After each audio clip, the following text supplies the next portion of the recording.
잠부나무 아래에서의 선정. 인도에 이제 잠부나무라는 게 있다는 거지. 이 네팔은 우리 이제 카필라와뚜 부처님이 태어나신 그 나라 카필라와뚜는 지금은 그 네팔에 있어요. 네팔에. 성지순례를 가면은 카필라와뚜가 두 군데를 얘기해. 네팔에서도 여가 카필라와뚜라 그러고 또 가까운 지역에 인도 땅에도 또 카필라와뚜라 그래요. 그래서 인도에서는 여가 카필라와뚜라 그러고 네팔에서는 여가 카필라와뚜라 그러는데 주로 이제 네팔에 있는 카필라와뚜를 가는 거예요. 그래서 이 네팔이라는 나라도 히말라야 산이 있지만은 남쪽은 평원이 크게 넓은 평원이 있어요. 그래서 이 카필라와뚜가 있는 이 지역도 농경지가 많아요. 그래서 농업에 종사하는 농업국가이기 때문에 봄철이 되면은 한 해의 농사를 짓기 위해서 농경제를 열었어요. 농경제를 여니까 왕하고 귀족들, 대신들이 이제 농경제 행사에 참여하겠지. 그래서 이제 태자도 이제 거기를 이제 참석을 하게 되었어요. 이제 농경제니까 이제 농부가 이제 소를 끌면서 이제 농사를 짓는 그것도 이제 연출을 하게 되고 이러는데 태자가 궁에 있을 때 만났던 사람들은 얼굴도 좀 희고 옷도 좀 잘 입고 뭐 이런데 농부의 모습을 보니까 농부는 이 당시에 이제 뭐 바이샤일 수도 있고 또 수드라일 수도 있고 계급이 좀 낮은 분인데 위에 옷도 거의 걸치지 않으니까 인도의 그 따가운 태양볕 아래 피부도 굉장히 검어 있고 그 다음에 더우니까 그 농부도 지쳐 있고 거기다 소도 또 얼마나 지쳐 있겠어요. 그럼 막 그 농부의 힘든 모습, 소에 지쳐 있는 이런 모습을 보면서 태자는 아마 감수성이 좀 굉장히 예민했던 것 같아요. 그래서 그런 힘든 모습이 타인의 모습처럼 여기지지 않고 내가 이렇게 부귀영화를 누리는 것이 저 백성들의 저 고단한 삶 속에서 나는 풍요로움을 누리는구나 하는 그런 이제 생각들이 일어나니까 마음이 편치 않은 거예요. 그러면서 이제 또 농부가 논을 갈아 나가는데 갈다 보니까 거기 이제 흙이 이제 밑에 흙이 올라오고 이러는 와중에 보니까 지렁이가 이제 그런 데서 논에서 갈리면서 올라오겠지. 그랬을 때 하늘에 허공에 있는 새가 쏜살같이 내려와가지고 그 지렁이를 낚아채 가는 거예요. 그걸 보면서 한 생명이 살기 위해서는 왜 한 생명은 저렇게 죽어야 되는가? 모든 생명들이 다 같이 살 수 있는 길은 없는가? 모든 인간이 다 잘 살 수 있는 길은 없는가? 이런 생각들이 일어나니까 마음이 많이 복잡해진 거예요. 이걸 뭐 단순히 그냥 그 당시의 사회로 봐서는 태자니까 뭐 백성들 제일 힘든갑다 그냥 보아 넘길 수도 있고 또 뭐 우리가 살면서 뭐 동물의 세계니 뭐 이런 자연의 세계는 양육강식이 지배하는 건데 그럼 그럴 수 있다 뭐 이렇게 단순하게 넘길 수도 있는데 태자는 그것이 마음에 많은 생각을 일으킵니다. 그래서 그 농경지 행사도 막 취미가 없고 이래서 조용히 이제 물러나와가지고 인도는 덥기 때문에 쉬고 이럴 때는 보통 나무 그늘 큰 나무 밑에 가서 쉬니까 그래 이제 근처에 있는 잠부나무 밑에 가서 조용히 사색에 잠긴 거예요. 그 사색이 이제 명상선정이 된 거지. 명상선정. 그것은 이제 잠부나무 아래에서의 선정이라고 하는데 이 잠부나무 아래에서의 선정이 나중에 부처님이 깨닫기 전에 이 잠부나무 아래에서 했던 이 명상을 생각하면서 이 명상처럼 해가지고 이분이 깨닫게 되기 때문에 이 잠부나무 아래에서의 선정이 굉장히 중요한 의미를 가지고 있습니다. 자, 그럼 넘어가서 42페이지 태자비 야소라.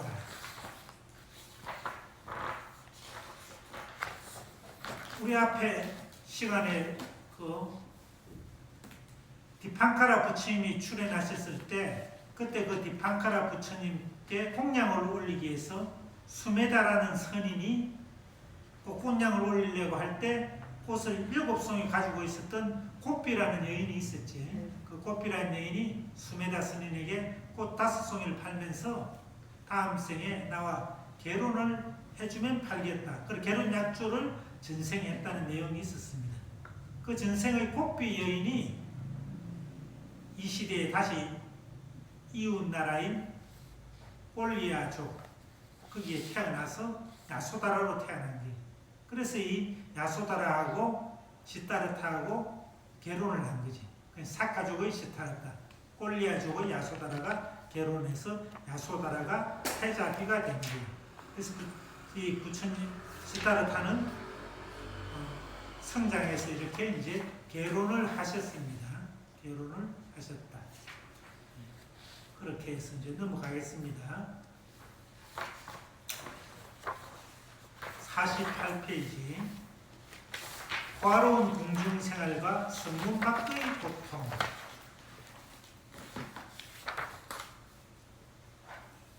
이제 태자가 영민하고 건강하고 이렇게 잘 성장하지만은 정반왕의 입장에서 수토다나 왕의 입장에서는 아시타 선인의 그 예언이 항상 마음에 걸리는 부분이 있어요. 출가하지 않으면은 전륜승왕이 되지만은 출가하면은 부처님이 된다. 그리고 이게 출가할 수도 있다는 그런 예언이었거든.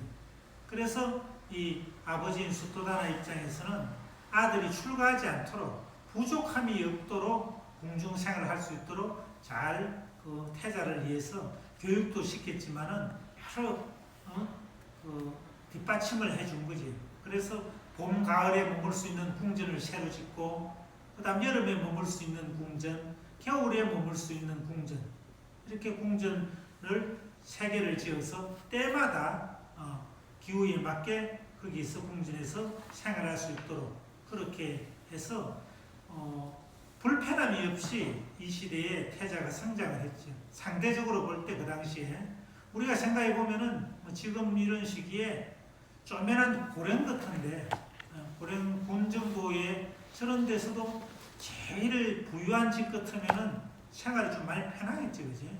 그러니까 이게 이 카펠라 와토가 좀 작은 나라라 할지라도 그래도 왕자로 태어났기 때문에 다른 사람에 비해서는 상대적으로 편안하고 부족함이 없는 어린 시절을 보낼 수 있었다는 거예요. 어린 시절. 그것이 이제 호화로운 궁전 생활이고, 그 다음 성문 밖의 고통.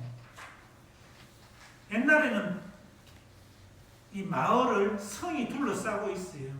우리나라도 지금 보면은 순천 나간 읍성 같은 데 가면은 그 읍성 안에 마을이 있지. 그러니까 성 밖에 있는 마을도 있는데 성 밖에 있는 마을은 상대적으로 좀 신분이 낮은 사람들이 살겠지. 요즘 같으면은 우리나라 같으면은 강남에 사는 거하고 시골에 사는 거하고 좀 차이 나지. 경제적인 여유의 측면에서 그런 것처럼 신분이 좀 꼭 있고 이런 사람들이 성 안에 살고 성 밖에는 조금 못한 분들이 살지. 왜? 외부의 침입이 있을 때 성 안에 있어야 더 안전하잖아요. 성 밖은 좀 더 위험할 것이고. 그래서 이 카필라 와토도 이제 성이 되어 있으니까, 성은 성 밖으로 나가려면 문이 있으니까 동서남북에 문이 있겠지요. 그래서 동서남북 문이 있어서 성문 밖에 이제 고통을 보는 이것을 이야기하는데, 우리 책은 부처님의 생애라는 제목으로 책이 나왔는데, 한 30-40년 전에 이제 부처님의 그 일대기를 기록한 책 이름은 팔상록이라고 나온 책들이 있었어요. 팔상록. 이 팔상이 뭐냐면은 부처님의 그 일생을 중요한 8개를 나눠갖고 그린 걸 그걸 팔상이라고 해요. 그래서 팔상도가 있어요. 팔상도. 여러분들 큰 절에 가면은 예를 들어서 법주사 가면은 팔상전이라는 정각이 있어요. 그 팔상전 정각에 들어가면은 8개의 그림이 있어요. 그게 팔상도라. 그 팔상도는 부처님의 중요한 일생을 8개의 그림으로 그려놓은 거예요. 팔상도. 그리고 그걸 기록한 건 팔상록이고. 지금은 우리가 다 문자를 아니까 책을 보지만은 옛날 신라시대나 고려시대 이럴 때 평민들은 문자를 모르잖아요. 그냥 그림을 그려놨으면은 그림을 보고서 설명을 하면은 알 수가 있지. 그래서 이제 그 그림으로 있는 거예요. 그럼 팔상도 중에 지금까지 우리가 공부한 거는 어디까지 공부했냐? 2개를 공부했어. 팔상 중에. 첫째가 뭐냐면은 도솔레이상 하는 거예요. 도솔레이상. 이건 뭐냐? 부처님이 이 세상에 오기 전에 어디에 계셨냐면은 천상의 도솔천에 계셨다 그랬지. 그러니까 도솔천에서 내려오는 모습을 도솔레이상 그래요. 도솔천에 계실 때, 조띠빨라 보살로 계실 때, 그때 코끼리를 타고서 마야 부인의 몸속으로 들어오는 코끼리 태몽을 꾸었다 그러고, 그러고 나서 이제 10달이 되어서 친정인 꼴리아 쪽으로 가는 도중에 룸비니 동산에서 무수나무 가지를 잡고서 오른쪽 옆구리로 태자를 생산해 낳았다. 이렇게 나오지요. 그럼 이게 룸비니 동산에서 태자가 태어난 걸 2번째 비람강생산. 비람강생산. 비람이 뭐냐? 룸비니. 룸비니에서 강생했다. 요까지 팔상록에 의하면은 요 2개 도솔레이상, 비람강생산까지 이제 강의를 한 거고,